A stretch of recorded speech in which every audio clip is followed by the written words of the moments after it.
Shalawah, Kal Halayim La Yahweh Bashem Yahushai, Bashem Rakah Kodash. Double honors to the apostle elders, a great millstone, and salutations to you Akim out there laboring and doing this work in truth and sincerity. And as you can see with the title on the screen, cops go to wrong home, execute innocent man with bullet to back of his head, no indictment.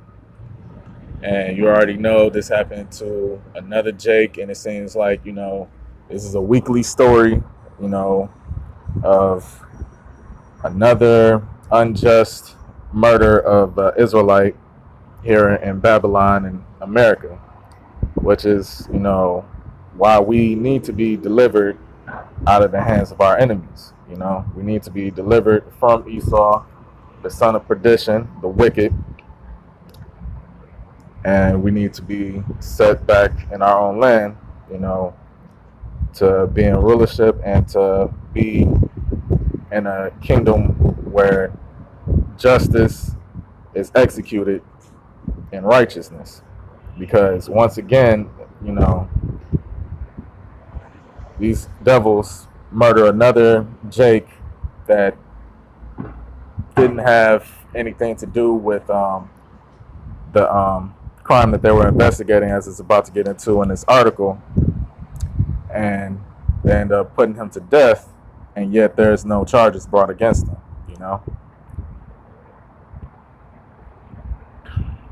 This says South Haven, Missouri. 1 year ago, police responding to a call of domestic violence went to the wrong home and killed an innocent husband. Now, TFTP has just learned that the officers involved in the killing will not be charged. Once again, we have pretty much hundreds, if not thousands, of examples of these devils pretty much murdering Jake here in our captivity and getting away scot-free. Which shows that we're under these curses as far as us being smitten before our enemies. And we shall have no might in our hands. The courts ain't for our cause. Esau's court system is not going to execute justice for us. It says the officers were brought to a grand jury by District Attorney John Champion, who attempted to get them indicted on charges of homicide. However, the grand jury irresponsibly failed to return an indictment. The grand jury was given all of the evidence and they decided not to indict. Champion said, "From my perspective, the case is closed at this point." All right. So these devils, they obviously don't judge righteous judgment. They had all the evidence, that was put before him. This man was obviously unarmed, and what happened? They went away scot-free. Everything about this is wrong. I am outraged. Shame on the police department. Shame on the DA. Pretty much. You get the gist of it. But I'm gonna continue read a few more points. Okay. In July of 2017, Ismael Lopez and his wife were the only ones home when Ismael heard his dogs barking, so he took a look outside to see what was going on. Seconds later, he would be shot and killed by people who claimed to protect society. Police had no right to be there and had gone to the wrong address. Okay? Alright, so, can't read the rest of this article, but the point is, main point is, this is another Israelite, of the Northern Kingdom, so-called Latino, that was murdered unjustly. And, that goes to show also that, the Latin tribes, of the Northern Kingdom, they fit these prophecies as well to those who would contend against the faith and shutting the kingdom up from them. Shame. Let shame be upon you for that.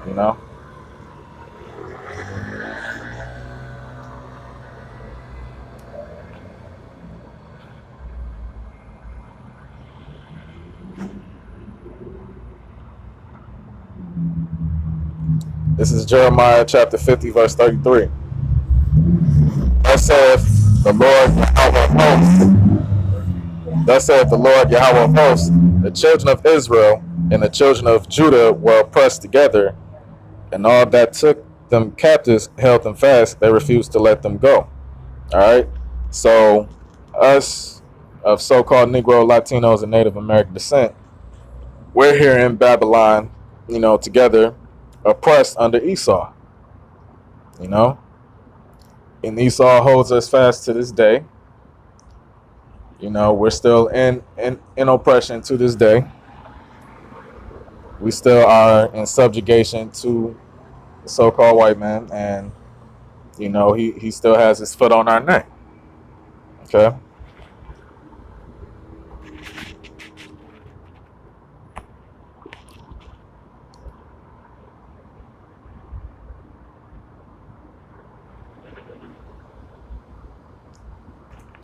This is Hosea 4:1. Hear the word of the Lord Yahweh, ye children of Israel. All right. So, to those of you that have woken up to this knowledge, to this truth, hear the words of Yahweh Bashem Yahweh Shai. Hear the warnings, and pretty much take heed to the men of the Lord that's out pushing this truth. So that you can pretty much be able to seek the Most High, in a time of our trouble. It says, for the Lord have a controversy with the inhabitants of the land. What's that controversy? The blood, pretty much the blood shed of the Israelites, the blood of you so-called Negroes, Latinos, and Native Americans, of you saints. That's the controversy that he has with this land, because going damn near over 500 years now since these devils came over here, from 1492 all the way up to now, these devils have done nothing but shed our blood. So the Most High has a controversy with this land. All right, because there is no truth, nor mercy, nor knowledge of the Most High in the land. All right, how is there no truth? They lie in Christianity. They lie about the identity of the Israelites. Pretty much who the Israelites are don't matter, and also the fact that the matter is they don't execute righteous judgment.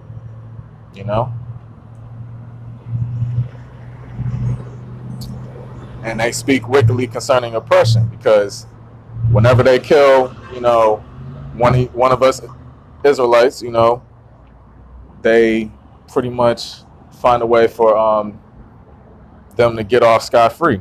So therefore, no judgment is being executed. All right. By swearing and lying and killing and stealing and committing adultery, they break out and blood toucheth blood. All right. So, it's going to come a time, very soon, where these devils is going to have to answer for all of the crimes and iniquities that they have done against us, the children of Israel, as well as, ruling the nations in anger, going across, causing destruction throughout the earth. That's why they're known as the sons of perdition.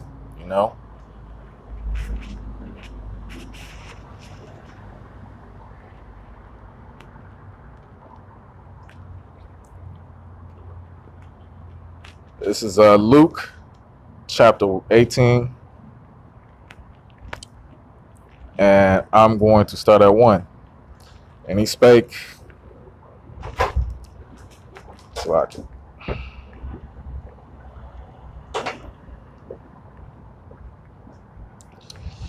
and he spake a parable unto them to this end, that men ought always to pray and not to faint. Right, because we constantly praying to Yahweh Bashem Yahweh Shai to hasten the day, and pray that we have our faith built up in the time where these Edomites pretty much come against us as a flood, in the time of our trouble, that we faint not. All right, saying there was in a city a judge which feared not the Most High, neither regarded man. All right. So by these devils, putting their hand on the apple of his eye, you can see that they don't have a fear of the Most High, because they still have us, his chosen, in their hand, and they think nothing is going to happen to him. All right.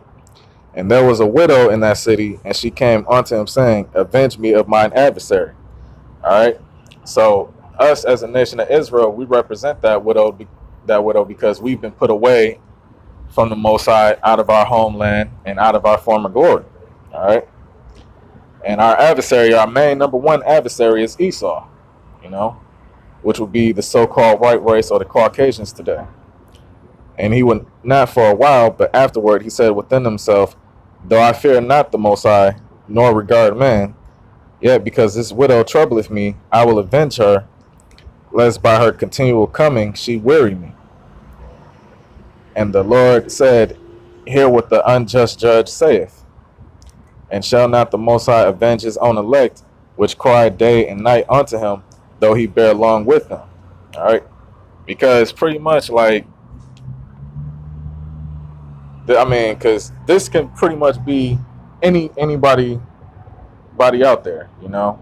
I mean, this could be any Israelite, you know, any day of the week, you know, and we're tired of seeing this oppression going unanswered for, you know. How long shall the wicked triumph, you know? And these devils have triumphed for too long. So the Most High is going to exercise judgment and you know, pretty much avenge us, those of his hopeful elect, you know, throughout the four corners of the earth, you know, so that way we won't be and subject to Esau, our oppressor. All right.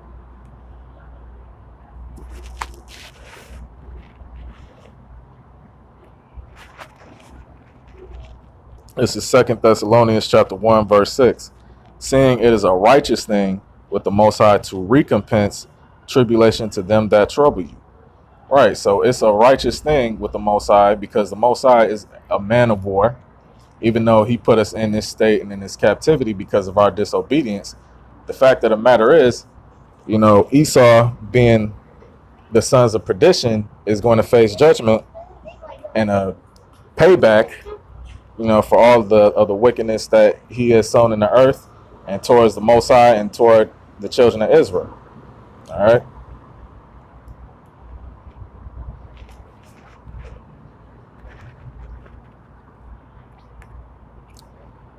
This is Ezekiel chapter 25, verse 14. And I will lay my vengeance upon Edom by the hand of my people Israel. All right. So, yeah, the Most High is actually going to allow his chosen, you know, which is us Israelites, to actually lay hands on these Edomites, you know. And it says that the saints shall dance in the blood of the wicked, you know.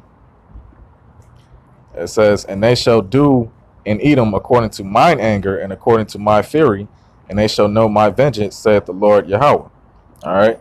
So once the Lord, you know, give us the go and give us that's his spirit to actually, you know, pretty much get our hands on these devils, they're gonna know the vengeance of the Lord that they thought wasn't gonna come after all this given portion of time for them to be in rulership, you know.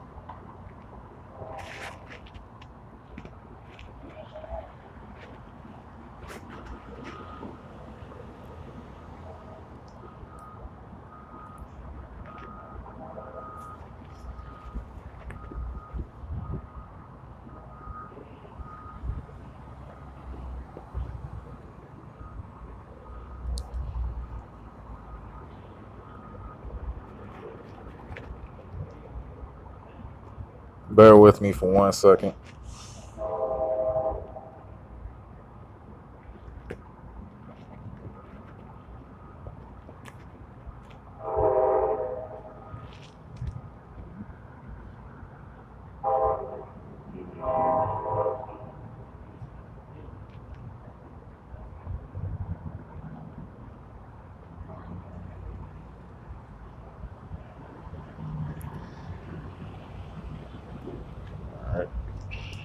This is Zechariah chapter 9, verse 12.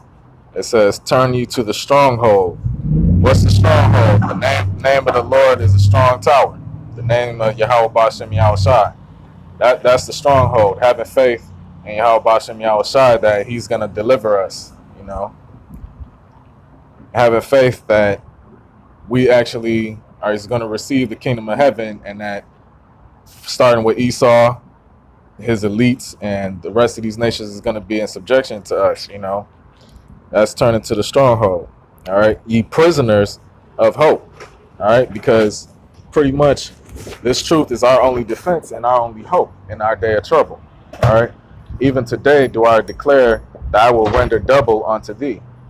All right, when I have, right, so the Most High is gonna render double for our trouble. You know, when, I mean, pretty much we're gonna receive the all the promises that he promised to our forefather Jacob. You know, the dew of heaven, the fatness of the earth, and all the nations in subject to us. All right. When I have bent Judah for me and filled the bow with Ephraim, and raised up thy sons, O Zion, against thy sons, O Greece, and made thee as the sword of a mighty man. All right.